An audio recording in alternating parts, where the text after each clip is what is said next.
For the past decade, management guru Jim Collins has studied the key reasons why some companies do well during difficult times, and what he has learned is especially relevant today. Those lessons from successful companies and their CEOs appear in his new book, Great by Choice, and Jim Collins is here to share some of the most useful examples with us here this morning. Good to see you here, first of all, Jim. It's great to be here. And this isn't just about companies, first of all. I mean, this is for anybody out there watching right now. You can apply these things essentially to life in general. Yeah, when my co-author Morton Hansen and I began this project in 2002, we were living with the angst of uncertainty in the sense that our world was starting to spin out of control.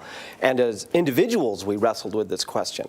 So we thought, why not answer it through the lens of companies? Yeah. Why do some really thrive? Mm-hmm. And what were some of the companies that you were able to highlight and pinpoint here that have done well over the years when the economy has performed as poorly as it has? You went through some 20,000, didn't you, to get down to just 7 companies? Yeah. So we started with 20,400 companies to find 7 that rose to become not a little bit better, but 10 times better than their industries in worlds that were very uncertain and chaotic. So take, for example, Southwest Airlines.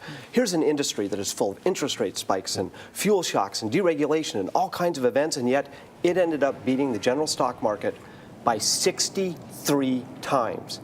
That's Think about remarkable. that. All right, well, so give us the secret. What is the key to this kind of success? Well, it comes down to the way the leaders lead and the way they build their companies and the way the people behave. We write in the book about this analogy of these polar explorers, Amundsen and Scott, going to the South Pole in 1911, 100 years ago. And the way Amundsen led his team and the way Scott led his team really is a perfect analogy to the way the leaders led their teams. And what you find in an Amundsen is that he's got fanatic discipline and empirical creativity and productive paranoia, which keeps you alive. And it all begins with the fanatic discipline.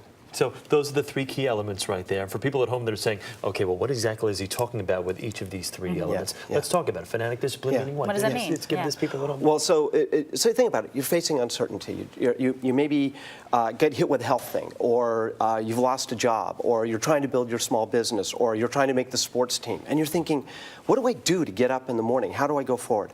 We came across this thing called the 20-mile march. And the idea is that if you want to walk from San Diego to Maine, you could either try to do big 50-mile days in good weather and then hold back in bad weather. Or you could just every day, no matter what, do 20 miles a day, 20 miles a day, 20 miles a day. I was talking with somebody yesterday who took this idea, because our companies all had 20-mile marches, 20-mile march, 20-mile march, 20-mile march, who was trying to make a transition from having lost a job to finding a job. And she said to me, she said, I read your Fortune piece. I had a 20-mile march. I woke up every single morning and said, I am going to reach out to 3 contacts a day, every single day, like clockwork. Not 7 on one days and 0 on others, but every single day, 20-mile march, 20-mile march. So you're talking slow and steady. That's really kind of the key here. But what about risk-taking? Because if you don't take that risk, are you missing out on a big opportunity? Yeah, well, first of all, it's intense and steady, right? Because 20-mile marching can be intense in difficult times when you don't want to get out of bed and you still do your 20-mile march. So when we look at the empirical creativity, what we found is that they would do what we call fire bullets, then fire cannonballs. What that means is you fire a bunch of bullets to figure out what's going to work, then you get your line of sight, you put your gunpowder in a cannonball, and you fire that cannonball, and that is your big bet. So you look at something like the iPod, which we write about as how it was a series of bullets, a series of small shots, bullet, bullet, bullet, bullet, bullet, and then finally, boom, cannonball. And finally, productive paranoia real quick. You know, the only mistakes you learn from are the ones you survive.